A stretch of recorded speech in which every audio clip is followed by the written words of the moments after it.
बिहार विधानसभा चुनाव को लेकर कांग्रेस इस बार पहले के मुकाबले ज्यादा एक्टिव और एकला चलो वाले मूड में दिख रही है। इसी कड़ी में एक बार फिर राहुल गांधी 7 अप्रैल को बेगूसराय में हैं, जहां वे कांग्रेस की पलायन रोको नौकरी दो यात्रा में शामिल हुए। कहा जा रहा है कि इस यात्रा का मोटो युवाओं के बीच कांग्रेस की पैठ बनाना है, जिसका नेतृत्व कन्हैया कुमार कर रहे हैं। दरअसल इस बार कन्हैया कुमार को आगे रखकर कांग्रेस पार्टी अपने फेवर में माहौल बनाने की कोशिश में जुटी हुई है। शायद यही कारण है कि बिहार चुनाव से पहले कांग्रेस हर रोज ये साबित करने की कोशिश कर रही है कि वो राज्य में इस बार अपने बल पर कुछ भी कर सकती है।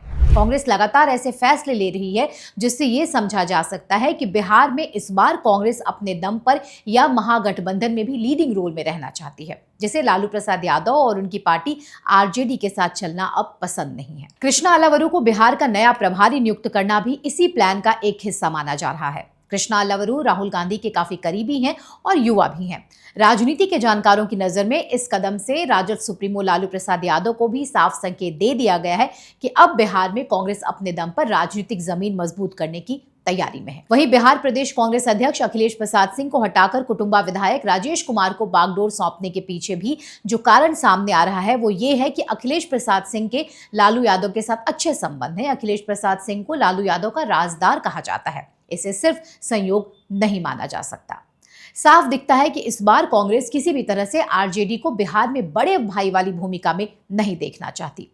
देखा जाए तो राज्य में पलायन रोको नौकरी दो नाम से जो पदयात्रा हो रही है उसका नेतृत्व वही कन्हैया कुमार कर रहे हैं जिन्हें लालू परिवार पसंद नहीं करता, जिसे लेकर कई बार कांग्रेस पार्टी और आरजेडी में तालमेल की कमी दिखी है।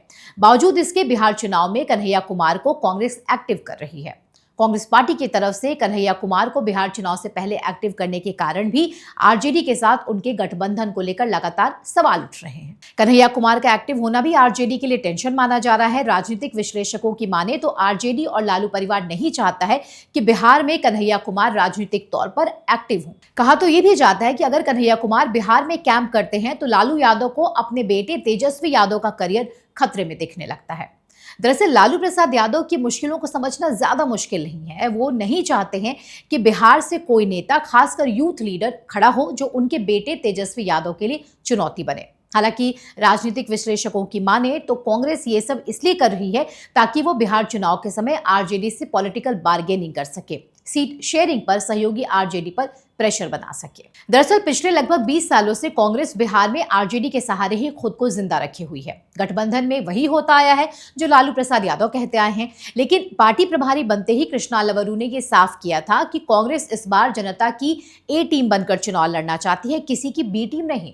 हमारा मकसद मजबूती से चुनाव लड़ना है और पार्टी को मजबूत करना है। महागठबंधन में शामिल कांग्रेस नेताओं की तरफ से आ रहे ऐसे बयानों के बाद से ही ये कहा जा रहा है कि महागठबंधन में सब कुछ ठीक नहीं चल रहा। अभी हाल ही में पटना में लालू प्रसाद यादव ने परंपरागत रूप से अपने सरकारी आवास 10 सर्कुलर रोड पर इफ्तार पार्टी का आयोजन किया था, जिसमें ना तो कांग्रेस के वरिष्ठ नेता शामिल हुए, न ही कांग्रेस प्रदेश अध्यक्ष और न ही बिहार के कांग्रेस के प्रभारी। लालू यादव की इफ्तार पार्टी से कांग्रेस के नेताओं की दूरी के राजनीतिक मायने निकाले जा रहे हैं। आरजेडी और कांग्रेस पार्टी में दूरियों के संकेत दिए जा रहे हैं। इसके बाद ये सवाल उठ रहा है कि क्या बिहार में राष्ट्रीय जनता दल यानी आरजेडी और कांग्रेस पार्टी के बीच सब कुछ ठीक चल रहा है? क्या कांग्रेस खुद को अलग राह पर ले जाने की तैयारी कर रही है? दरअसल कांग्रेस प्रवक्ता पवन खेड़ा ने 23 मार्च को पटना में बिहार प्रदेश कांग्रेस कमेटी के नेताओं के साथ एक प्रेस कॉन्फ्रेंस की थी, जिसमें उन्होंने ये कहा था कि हमारा लक्ष्य कांग्रेस को राज्य में 1990 वाली स्थिति में लाना है। हालांकि पवन खेड़ा के इस बयान पर जब एक पत्रकार ने सवाल किया कि बिहार में कांग्रेस 1990 के आसपास अपने दम पर सरकार में थी, तो क्या आगामी चुनाव में वो अकेले चुनाव लड़ने पर विचार कर रही है? खेड़ा इस सवाल को टाल गए। पवन खेड़ा साहब, आपने कहा कि 1990 के पहले का जो कांग्रेस था उस स्थिति में हम पार्टी को लाना चाहते हैं बिहार में। 1990 के पहले आपका किसी पार्टी से यहाँ गठबंधन नहीं था, अपने दम पर सरकार सत्ता में, अपनी पार्टी सत्ता में थी। तो क्या यह माना जाए कि जो विधानसभा चुनाव होगा 2025 में, लास्ट में अक्टूबर नवंबर में, तो आप किसी पार्टी से गठबंधन नहीं करेंगे? आप सवाल किसी भी समय पूछ सकते हैं, जवाब का समय आता है तब सब जवाब दिया जाएगा। इससे भी ये संकेत मिल रहा है कि बिहार में कांग्रेस और आरजेडी के बीच सब कुछ ठीक नहीं चल रहा।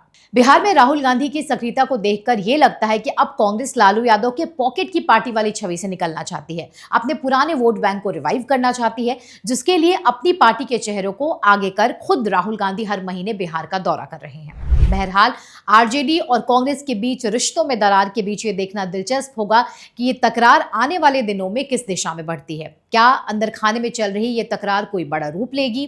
क्या लालू यादव 2025 के बिहार चुनाव में भी महागठबंधन में लीड रोल में रहेंगे या फिर राहुल गांधी एकला चलो की राह पर चलेंगे? इन सारे सवालों को जानने के लिए आप हमारे साथ जुड़े रहिए। साथ ही हमारे YouTube चैनल को अगर आपने अब तक सब्सक्राइब नहीं किया है तो जरूर करें। इसके अलावा हमारा कंटेंट आपको कैसा लगता है हमें कमेंट करके जरूर बताएं। जय हिंद।